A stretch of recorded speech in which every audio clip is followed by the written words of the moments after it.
కంచిపట్టు చీరల సామ్రాజ్యం వారాహి సిల్క్స్ 4వ స్టోర్ ఇప్పుడు మన పాట్నీ సెంటర్లో సెప్టెంబర్ 27 గొప్ప ప్రారంభం. నమస్తే, నేను Keshav. Welcome to Suman TV. Bharat America ఒకప్పుడు బలమైనటువంటి బంధం ఉన్న మిత్ర దేశాలు, కానీ ఇప్పుడు ఒక్కొక్కటిగా అన్ని పటాపంచలు అవుతూ దూరం పెరుగుతోంది అనేటువంటి సంకేతాలు కనిపిస్తున్నాయి. ఈ అంశాలని విశ్లేషించేటువంటి ప్రయత్నం చేద్దాం. మనతో పాటు ప్రముఖ ఎన్ఆర్ఐ అడ్వకేట్, అక్కడ అటార్నీగా సుదీర్ఘ అనుభవం ఉన్నటువంటి కావేటి శ్రీనివాస్ గారు మనతో పాటు లైవ్లో ఉన్నారు. శ్రీనివాస్ గారు నమస్తే అండి. నమస్కారం సార్. ఇప్పుడు దీంతో పాటు ఇంకా చాలా అంశాలు ఉన్నాయి. ఈ మధ్య కాలంలో అమెరికా ప్రభుత్వం తీసుకున్నటువంటి నిర్ణయాలు, ముఖ్యంగా అమెరికా వెళ్ళాలి అంటే భయపడే పరిస్థితి వస్తుంది అనే అభిప్రాయం ఉంది.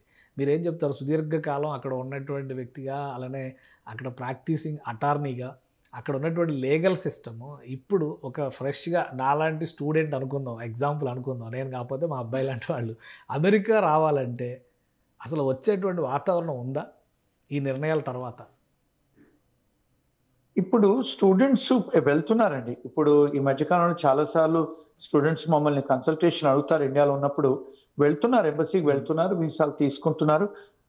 అంటే ఒక పరిస్థితి ఏంటంటే ఎన్రోల్మెంట్ తగ్గింది because of his policies.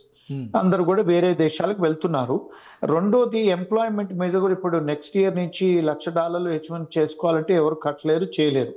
So definite గా ఇంపాక్ట్ స్టూడెంట్స్ మీద ఉంటుంది, విజిటర్స్ మీద కూడా ఉంటుంది, బిజినెస్ ఎస్టాబ్లిష్ చేయాల్సిన వాళ్ళకు కూడా ఇంపాక్ట్ ఉంటుందండి. It's going to be a major impact. $1,00,000 ఈ $1,00,000 ఏంటి సార్? అది ఇంప్లిమెంట్ అవుతుంది H1B వీసాలకు తీసుకునేటువంటి వాళ్ళకి $1,00,000 కట్ట. 1,00,000 ఉంటే అక్కడ దాకా $1,00,000 ₹1,00,000 కాదు, $1,00,000 ఉంటే అక్కడ దాకా ఎందుకు, ఇక్కడే బోల్డని వ్యాపారాలు చేయొచ్చు కదా అని కామెంట్లు కూడా వస్తున్నాయి. సో అది ఇంప్లిమెంట్ అవుతుందా?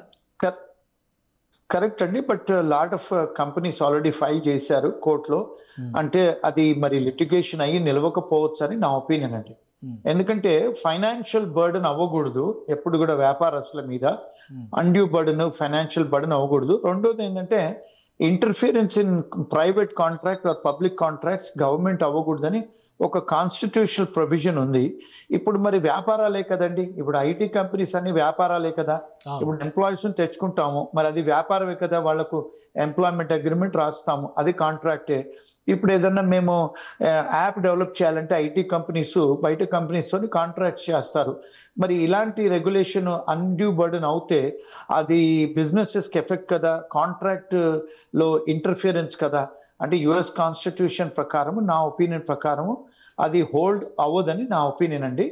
రెండోది, గతంలో కూడా చూసుకుంటే మనకు 4-5 వేల మంది స్టూడెంట్ వీసాలు క్యాన్సిల్ చేశారని, అందులో మెజారిటీ స్టూడెంట్స్ ఉన్నారు. మళ్ళీ అందరూ కోర్టుకు వెళ్ళి లిటిగేషన్ చేసి అందరూ కూడా చెప్తే మళ్ళీ ఓవర్ నైట్ డిసైడ్ చేసి మళ్ళీ అందరికి వీసాలు ఇచ్చారు. ఆయన 4,000 మందికి వీసాలు ఇచ్చారు. నేను అనుకునేది ఏంటంటే ఇది it will not hold good. This is my opinion అండి. అండ్ లిటిగేషన్ కూడా అవుతుంది, ఎందుకంటే వ్యాపారాల మీద కూడా చాలా ఎఫెక్ట్ అవుతుంది. అందుకని కూడా I don't think so this will come in to effect అండి. అది నెక్స్ట్ ఇయర్ నుంచి అది కూడా. ఇంకోటి, ఇప్పుడు మన దేశం నుంచి వెళ్ళేటువంటి వాళ్ళకి లేదా వెళ్ళాలనుకునే వాళ్ళకి మీరు ఇచ్చేటువంటి సలహా ఏంటి? ఎడ్యుకేషన్ కావచ్చు, విజిటింగ్ పర్పస్ కావచ్చు, లేదా ప్రొఫెషనల్గా ఉద్యోగార్థులైనటువంటి వాళ్ళు వెళ్ళేటువంటి వాళ్ళకి ఇప్పుడు అమెరికా వస్తే ఎలాంటి జాగ్రత్తలు తీసుకోవాలి? ఎందుకంటే ప్రతిరోజు అమెరికా, ఇండియా లేదా ఇండియన్ కమ్యూనిటీకి సంబంధించి అమెరికా ప్రభుత్వం తీసుకుంటున్న నిర్ణయాలు ఇవే పతాక శీర్షికల్లో ఉంటున్నాయి.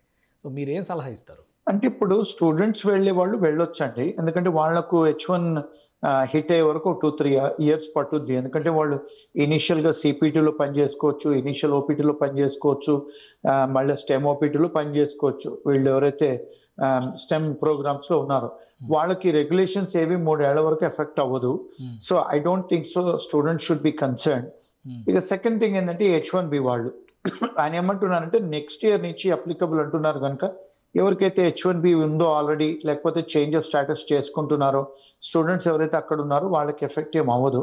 ఇక మూడోది, వ్యాపారాలు అంటే డెఫినెట్ గా టారిఫ్స్ చేస్తున్నారు కనుక ఆ పర్టికులర్ ఇండస్ట్రీలో వాళ్ళు చూసుకొని రీసెర్చ్ చేసుకొని వెళ్తే better. That is my opinion. మన దేశంలో ఇప్పుడు సైంటిస్టులకు కానీ, ముఖ్యంగా స్టెమ్కి సంబంధించినటువంటి రంగాల్లో, science and technology, engineering, medicine, ఈ రంగాలకు సంబంధించినటువంటి నిపుణులకి ఆహ్వానం పలుకుతామని అటు చైనా చెప్తుంది, ఇటు యూరప్ చెప్తుంది. సో అమెరికా తీసుకున్న నిర్ణయం ప్రభావం ఈ వలసలో అటు డైవర్ట్ అవ్వడానికి ఎంతవరకు మార్గం వేస్తుంది? 100% lot of people will be going to China. ఎందుకంటే ఇప్పుడు వాళ్ళు కూడా ఓపెన్ చేశారు డోర్స్, ఎందుకంటే వాళ్ళ టెక్నాలజీ వర్కర్స్ కావాలి. రెండోది ఏంటంటే ఆర్టిఫిషియల్ ఇంటెలిజెన్స్ మీద వాళ్ళు బిలియన్స్ ఆఫ్ డాలర్స్ ఇన్వెస్ట్ చేస్తున్నారు.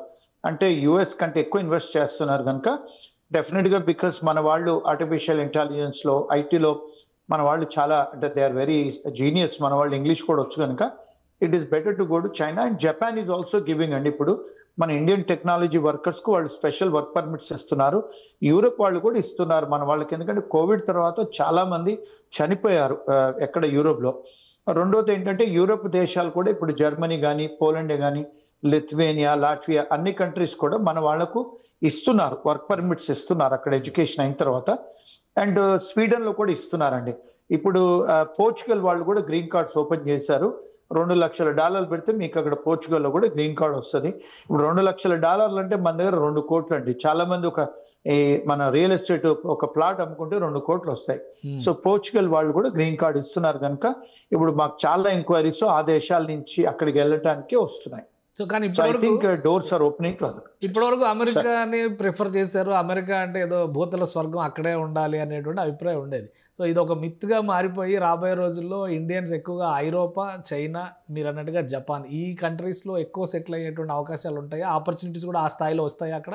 100% అండి. ఎందుకంటే one door closes and other door opens అంట కదా. మనము ఇప్పుడు ఎకనామిక్ సిచ్యువేషన్స్ లో కూడా ఎప్పుడైనా వ్యాపారమైనా లా చేంజ్ అయినప్పుడు, ఆ సంబంధించిన రాజులు, ఆ సంబంధించిన ప్రెసిడెంట్లు మారినప్పుడు డెఫినెట్ గా రూల్స్ రెగ్యులేషన్స్ మారుస్తారు వాళ్ళు. So we look for new opportunities. ఎందుకంటే మన వాళ్ళు because India manufactures highest computer science graduates and engineers.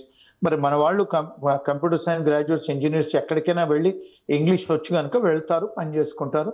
As you rightly said, ఇప్పుడు నేను గతంలోనండి ఇనిషియల్ గా ఆస్ట్రేలియాకి వెళ్ళాను, అక్కడి నుంచి ఇంగ్లాండ్కి వెళ్ళాను. ఎక్కడ ఆపర్చునిటీ దొరికితే అక్కడ కెనడాకి వెళ్ళాను, దాంతో యూఎస్కి వెళ్ళాను. ఇప్పుడు నా పర్సనల్ జర్నీనే 35 years లో 4 continents తిరిగి అమెరికాలో సెటిల్ అయ్యాను.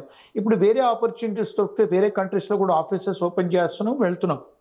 సో అట్లాగే ప్రపంచంలో వెన్ ఆపర్చునిటీస్ ఉంటే మనం వెళ్ళాలి కదండి. Immigrants migration is always there. ఇప్పుడు గతంలో చూసుకుంటే మరి ఇంగ్లీష్ వాళ్ళు మన దేశానికి ఎందుకు వచ్చారు? మన దేశానికి ఫ్రెంచ్ వాళ్ళు వచ్చారు, స్పెయిన్ వాళ్ళు వచ్చారు, మన దేశంలో పోర్చుగల్ వాళ్ళు వచ్చారు, మన దేశంకి వచ్చి పరిపాలించారు కదా. మరి ఇరాన్ వాళ్ళు కూడా వచ్చారు. మరి ఎందుకు వచ్చారు? మనం అప్పుడు మన కృష్ణదేవరాయ టైంలో, రాజులు ఉన్న టైంలో మన దగ్గర డైమండ్స్, పర్ల్స్ రోడ్ల మీద అమ్మేది. మనది బెస్ట్ ఎకానమీ కదండి వరల్డ్ లో, అంతకుముందు 200-300 సంవత్సరాల కింద. మరి వచ్చారు కదా, మన దగ్గర అయిపోయిన తర్వాత వెళ్ళిపోయారు. ఇప్పుడు మనం వాళ్ళ దగ్గరికి వెళ్తున్నాం. సో ఇప్పుడు దీన్ని విషియస్ సైకిల్ అంటారండి ఎకనామిక్ దాంట్లో. ఎందుకంటే పెద్ద దేశాలు చిన్న దేశాలు అవుతాయి, చిన్న దేశాలు పెద్ద దేశాలు అవుతాయి కనుక this is a vicious cycle in economics. ఒక రోజు సూపర్ పవర్ గా ఉన్నది తక్కువ అవచ్చు. మన దేశం కూడా నిజాం నవాబ్ ఉన్నప్పుడు ఇంగ్లీష్ వాళ్ళు 8 ఫిరంగులతోనే ఆయన సెల్యూట్ చేసేవారంట. He was the richest man in the world. మన దేశంలో మన రాజులు ఉన్నప్పుడు మనకు డైమండ్స్, పర్ల్స్ అని రోడ్డు మీద అమ్మేవాళ్ళు. మన దగ్గర మనకి ఇంగ్లీష్ వాళ్ళు వచ్చి కూడా మన దగ్గర వ్యాపారం కోసం వచ్చారు కదండి ఇంగ్లీష్ వాళ్ళు. మరి అదే మళ్ళీ things will come back, India will come back in the power, east will come back in the power అండి.